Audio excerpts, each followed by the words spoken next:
আসসালামু আলাইকুম রহমতুল্লাহি বারকাতুহু।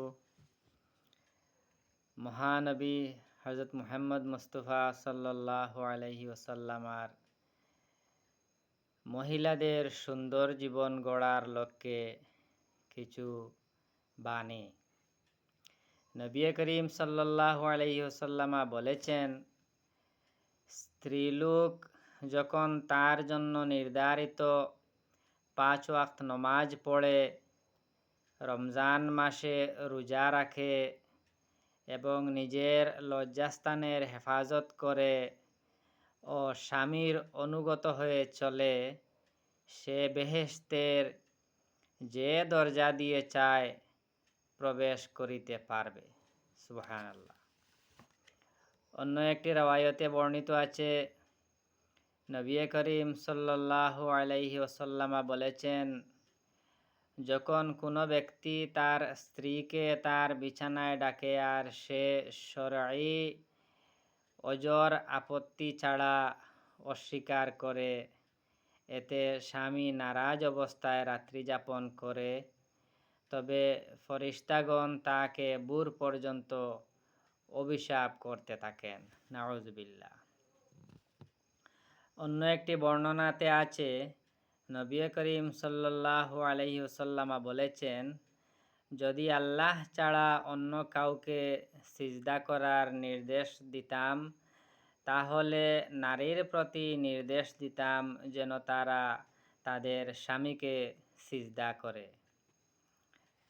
অন্য একটি বাণীতে বর্ণিত আছে, নবী করিম আলাইহিস সালাতু ওয়াসসালামা বলেছেন, যখন কোনো পুরুষ তার স্ত্রীকে নিজের প্রয়োজনে ডাকে, তখন সে যেন তার ডাকে সাড়া দেয়, যদিও সে চুলার অর্থাৎ রান্না বান্নার কাজে থাকে। অন্য একটি বর্ণনাতে আছে, নবী করিম সাল্লাল্লাহু আলাইহি ওয়াসাল্লাম বলেছেন, যে নারী তার স্বামীকে সন্তুষ্ট রেখে ইন্তিকাল করবে, সে নারী জান্নাতে প্রবেশ করবে। রাসূল আকরাম সাল্লাল্লাহু আলাইহি ওয়াসাল্লাম বলেছেন, যে পুরুষ তার স্ত্রীকে সংশোধনের জন্য শাসন করে, এ ব্যাপারে তাকে দুনিয়া ও আখিরাতে কোনো প্রকার জিজ্ঞেস করা হবে না। রাসূল মকবুল সাল্লাল্লাহু আলাইহি ওয়াসাল্লাম বলেছেন, কোনো স্ত্রীলোক স্বামীর অনুমতি ছাড়া ঘর থেকে বের হলে সে ঘরে ফিরে না আসা পর্যন্ত এবং স্বামীর সন্তুষ্টি অর্জন না করা পর্যন্ত আল্লাহ পাকের অসন্তুষ্টিতে থাকবে। হুজুরে আকরাম সাল্লাল্লাহু আলাইহি ওয়াসাল্লাম বলেছেন, স্বামীর উপর রাগ করে যে স্ত্রী পৃথকভাবে রাত্রি যাপন করে, ফেরেশতাগণ ভোর না হওয়া পর্যন্ত তাকে অভিশাপ দিতে থাকেন। নাউযুবিল্লাহ।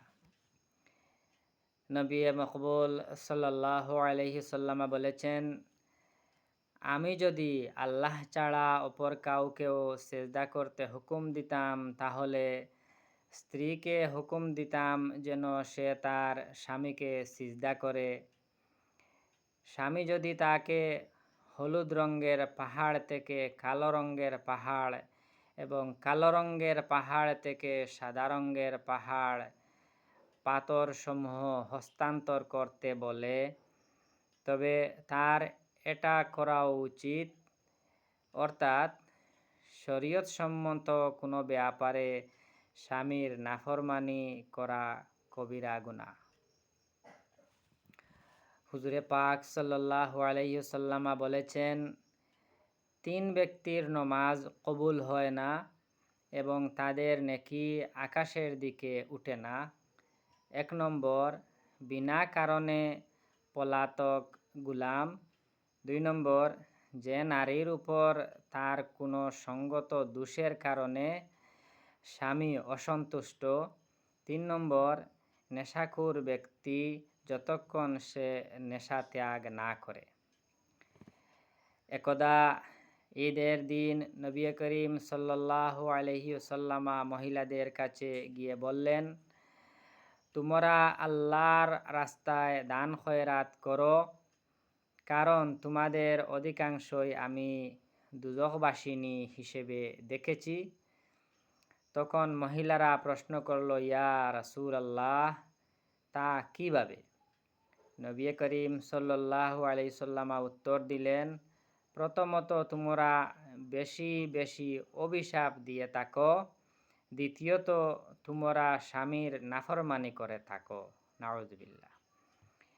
নবী করিম সাল্লাল্লাহু আলাইহি সাল্লাম অন্য একটি বর্ণনাতে ইরশাদ করেছেন, যখনই কোনো নারী তার স্বামীকে দুনিয়াতে কষ্ট দিতে থাকে, তখনই বেহেশতের ডাগর চক্ষু বিশিষ্ট হুরগণের মধ্যে যে তার স্ত্রী হবে, সে বলে, হে অভাগিনী, তুমি তাকে কষ্ট দিও না, আল্লাহ তোমাকে ধ্বংস করুন, তিনি তোমার কাছে তো প্রবাসী, অচিরেই তিনি তোমাকে ছেড়ে বেহেশতে আমাদের কাছে চলে আসবেন। হাদিস শরীফে বর্ণিত আছে, স্ত্রীলোকের গম চূর্ণ করা, ধান বানা, গৃহকর্ম, গৃহকার্য এইসব ধর্মযুদ্ধ স্বরূপ। যে স্ত্রীলোক তার স্বামীকে দেখলেই খুশি হয় এবং সামনে গিয়ে মারহাবা বলে সন্তুষ্ট প্রকাশ করে, সে সেই ধর্মযুদ্ধের অর্ধেক সওয়াব পাবে। সুবহানাল্লাহ।